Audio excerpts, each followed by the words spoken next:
Bonjour Internet. Aujourd'hui, je poursuis ma introduction à la théorie des groupes avec des exemples concrets. Épisode numéro 3. Aujourd'hui, on va voir le système de mariage des Warlpiri, et dit en mathématiques occidentales, le groupe diédral.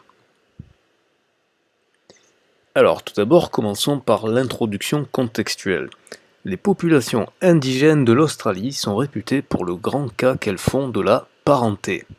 Les Warlpiri, qui vivent dans une région désertique du Northern Territory australien, forment l'un des groupes dont le système de parenté est particulièrement complexe.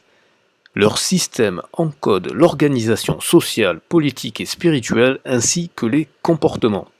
Il intègre chacun dans l'environnement social et s'étend par-delà dans leur univers philosophique. Les indigènes de l'Australie vivent de chasse et de cueillette. Ils se déplacent sur un territoire bien défini en fonction des ressources en nourriture et en eau. Alors, je tiens à préciser que ceci est le mode de vie de Homo sapiens, c'est-à-dire c'est notre mode de vie naturel. Les premiers Homo sapiens étaient comme ça, et ça peut paraître très loin, parce que ça, il faut remonter à peu près jusqu'à... Alors, pour les premiers Homo sapiens, il faut remonter jusqu'à moins 100 000, moins 200 000, mais pour le moment où l'on a cessé de vivre comme ça, il faut attendre seulement il y a 10 000 ans à peu près. C'est avec l'invention de l'agriculture et de l'écriture aux alentours de Sumer, c'est-à-dire en Mésopotamie, c'est-à-dire dans l'Irak actuel, c'est à partir de ce moment-là que l'on a cessé de vivre comme ceci.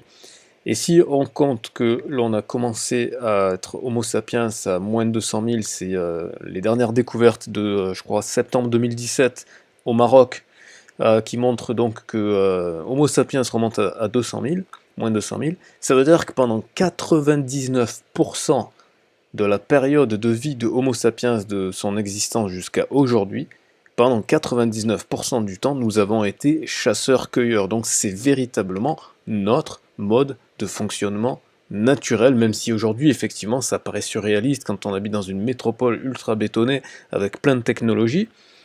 Il faut bien comprendre que ceci ne représente qu'une micro-parenthèse à notre échelle d'espèce.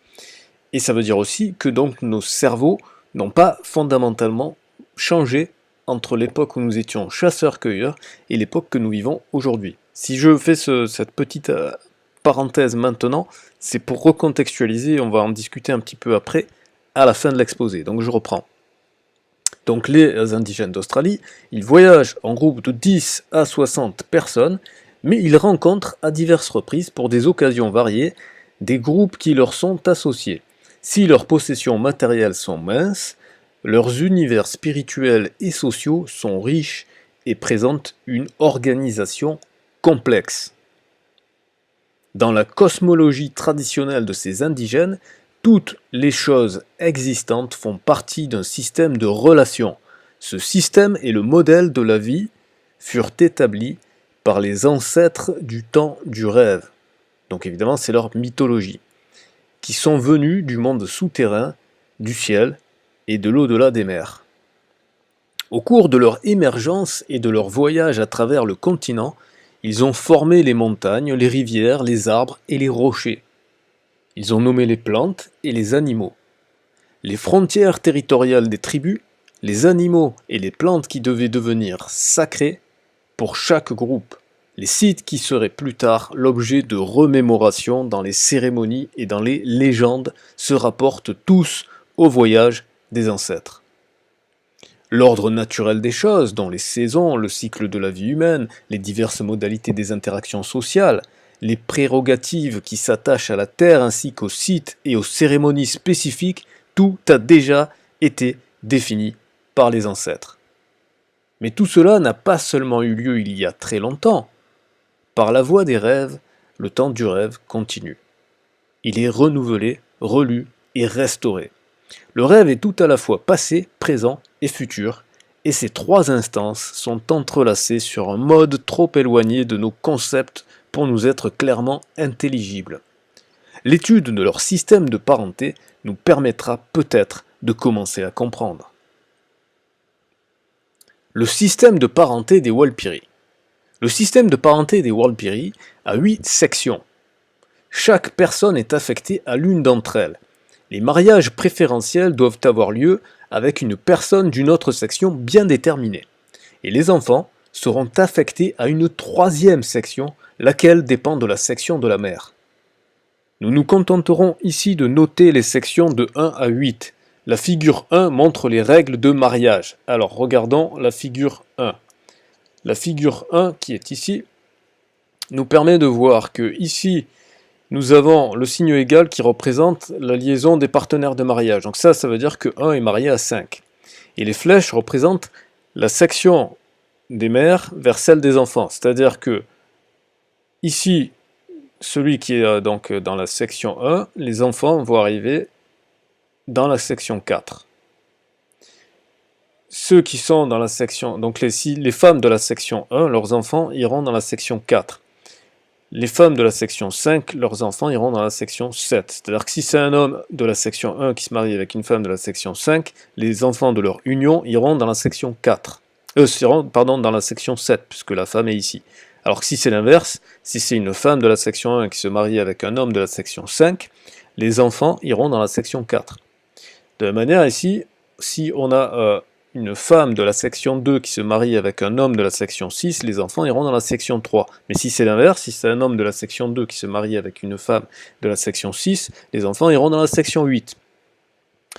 Si c'est un homme de la section 3 qui se marie avec une femme de la section 7, les enfants iront dans la section 6. Si c'est l'inverse, si c'est une femme de la section 3 qui se marie avec un homme de la section 7, les enfants iront dans la section 1. Et enfin, si on a un homme de la section 4 qui se marie avec une femme de la section 8, les enfants iront dans la section 5, ou si c'est l'inverse, si c'est une femme de la section 4 qui se marie avec un homme de la section 8, alors les enfants iront dans la section 2.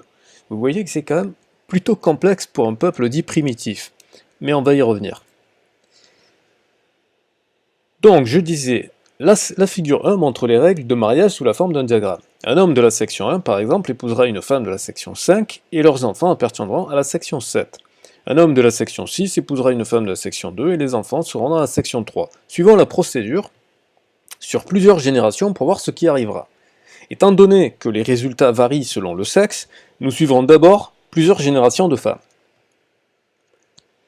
Partons avec une femme de la section 1, sa mère appartient à la section 3, la mère de celle-ci étant en 2, et sa mère en 4, et la mère de cette dernière en 1, et le cycle va se répéter comme ça.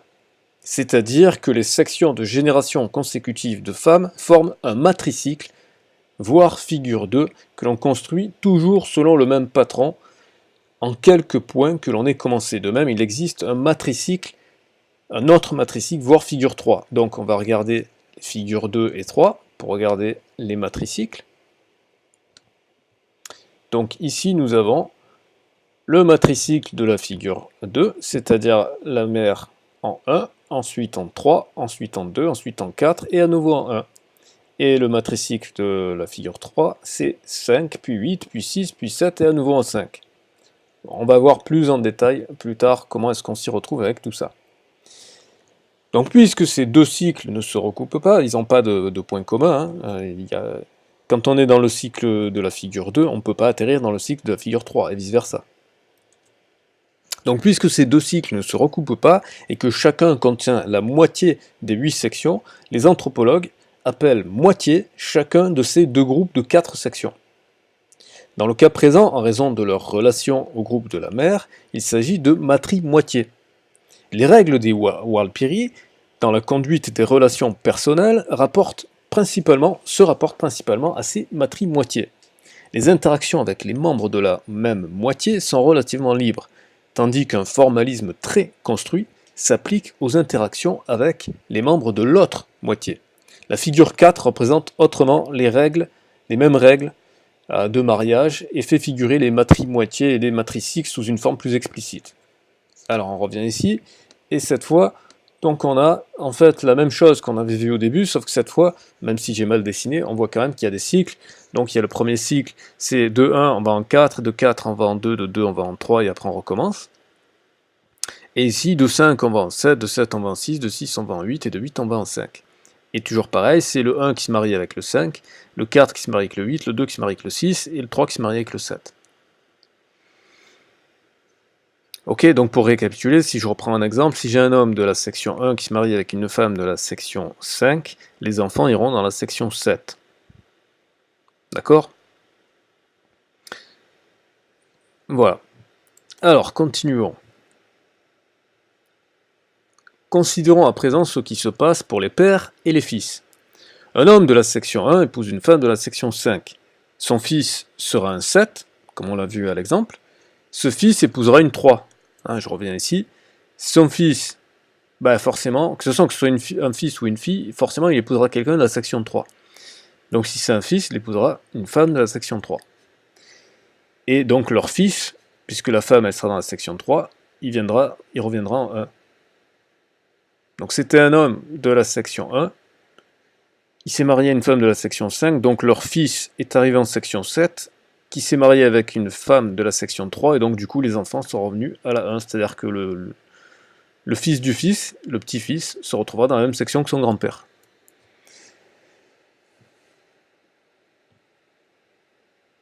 Il y a donc un cycle père-fils de longueur 2, voire la figure 5. Alors on va passer à la figure 5.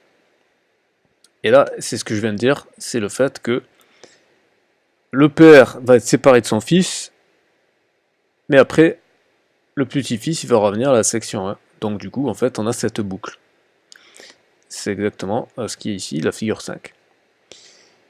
De même, il existe 3 autres patricycles de chacun de longueur 2, 2, 8, 3, 6, 4, 5. Alors, si on s'intéresse au 2, alors le 2, imaginons que le 2 soit un homme, il se marie avec 6. Donc du coup, le fils qui va avoir avec la femme de la section 6 va arriver en section 8. Et en section 8, il se marie avec une personne de section 4, et forcément, les enfants, ils reviennent au 2. Et on a le même phénomène qui va se produire pour 3 et 6. Donc ici, on a un homme de la section 3 qui se marie avec une femme de la section 7, l'enfant arrive en section 6, si c'est un homme, il va se marier avec une femme de la section 2, et donc les enfants vont revenir en 3. Et de la même manière, pour 4 et 5, on a un homme de la section 4 qui se marie avec une femme de la section 8, donc les enfants arrivent en section 5, le fils de la section 5 se marie avec une femme de la section 1, et les enfants reviennent en 4. Les droits d'héritage et les prérogatives sur la terre, ainsi que les rituels religieux sont déterminés par ces groupements. Ainsi, les 4 sections des 2 premiers patricycles sont réunies dans une patrie-moitié, et les sections des 2 derniers dans l'autre. L'affiliation à une patrie-moitié régit les activités du domaine politico-religieux. Les 8 sections des Walpiri peuvent être regroupées en 2 autres ensembles que sont 1, 6, 2, 5 et 8, 4, 7, 3. Il s'agit des moitiés liées aux générations. Les membres d'un groupe sont considérés comme de la même classe d'âge. Ces moitiés déterminent par exemple les mariages légaux et les collectifs de coopération pour les diverses entreprises. Les cycles par les mères et par les pères sont fondamentaux pour la structure de parenté des Walpiri. Ils font écho à un point crucial de la cosmologie des indigènes, à savoir la liaison du passé et du futur dans le présent. Alors maintenant, passons à la formalisation, c'est-à-dire on va introduire des notations qui vont nous permettre d'appréhender ça avec le formalisme mathématique dont on a l'habitude. Mais il faut bien garder à l'esprit qu'il s'agit d'un formalisme et que la structure, elle était déjà là. Ce n'est pas le fait d'utiliser des symboles qui crée la structure était antérieure au symbole, et ça permet du coup d'avoir cette petite réflexion qu'on n'a jamais quand on étudie les mathématiques, de se dire que finalement, même si ça nous paraît ultra naturel d'utiliser des x et des compagnies, des plus et des égales, ça n'est pas plus mathématique finalement que la façon de faire des Walpiri pour le coup, puisque la structure mathématique ne dépend pas du formalisme dans lequel on l'exprime. Finalement, ce formalisme, ce n'est rien d'autre qu'une tradition pour nous. Une tradition qui est commode, mais une tradition quand même. C'est important de garder ça à l'esprit.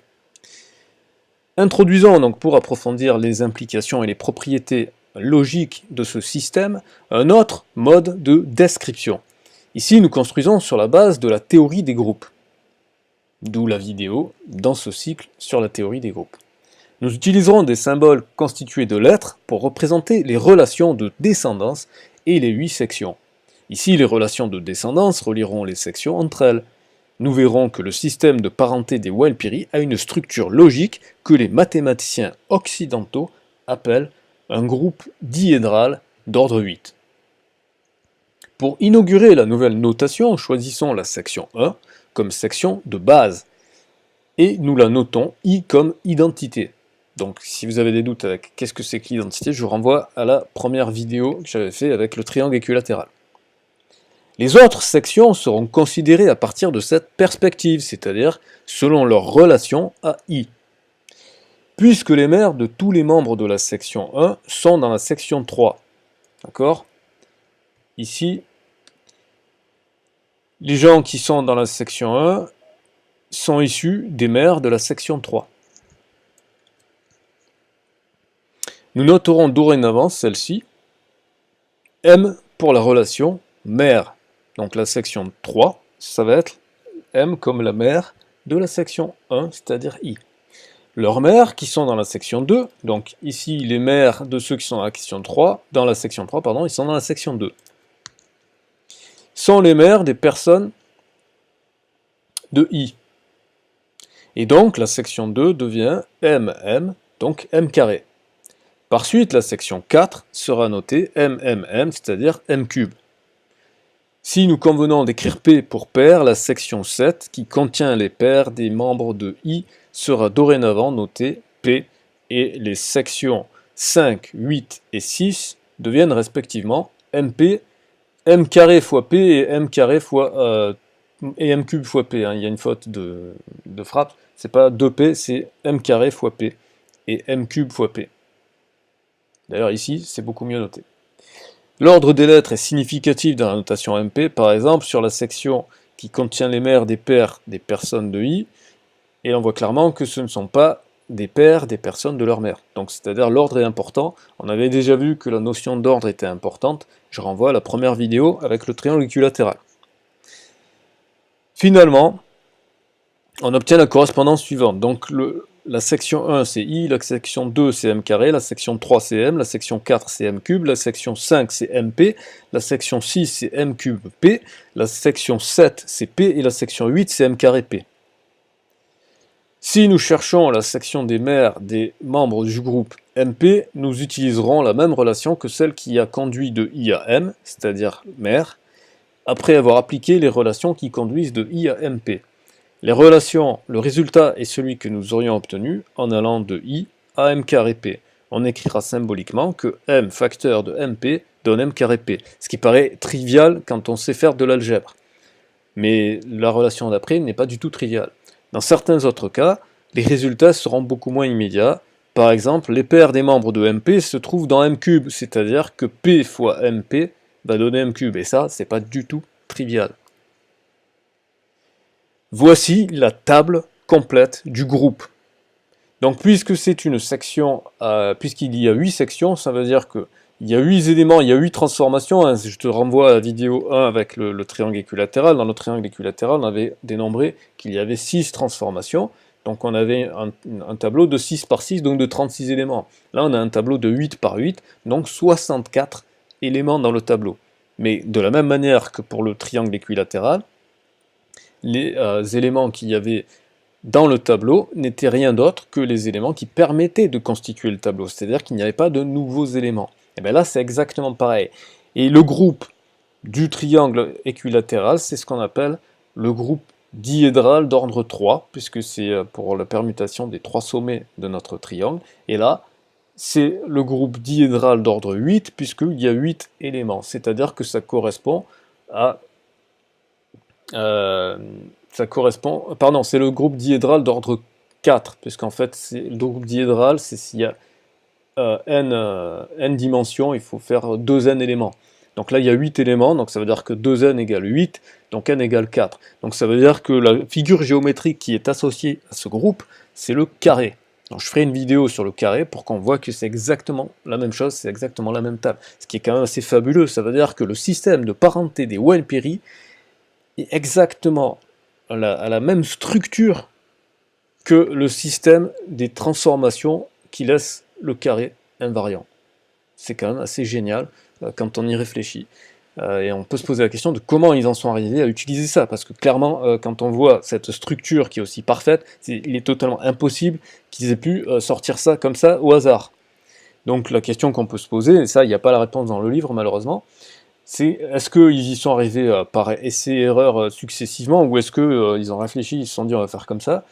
Ça reste un mystère, surtout que il y a toute cette mythologie derrière, oui on a reçu ça des ancêtres du rêve, ou je sais pas quoi, voilà.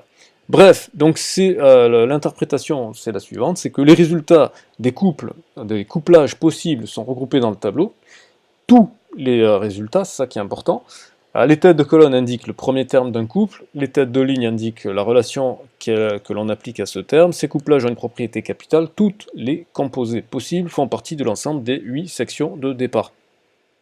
Alors, tout ce que j'ai partagé avec toi dans ces diapositives est issu de l'excellent livre de Marcia Asher qui franchement gagnerait énormément à être connu, tant ça permet de trouver des applications concrètes de énormément de théories mathématiques très abstraites qu'on apprend comme on apprend des tables de multiplication par cœur bêtement, alors que là on voit tout de suite des applications concrètes dans des systèmes qui sont millénaires, qui se transmettent de génération en génération, et qui sont surtout développés de façon instinctive, de façon intuitive. C'est l'antithèse de la façon dont on approche les mathématiques. Alors je ne dis pas qu'il faut jeter à la poubelle le formalisme, l'abstraction, etc.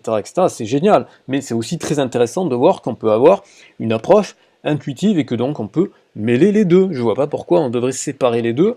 On est beaucoup plus à l'aise quand on a des intuitions des choses que quand on fait des choses juste parce qu'on a appris la formule et qu'on ne sait absolument pas ce que ça représente. La première frustration de l'étudiant en mathématiques, ça va être « mais à quoi ça sert? Comment est-ce que je peux représenter ça ?»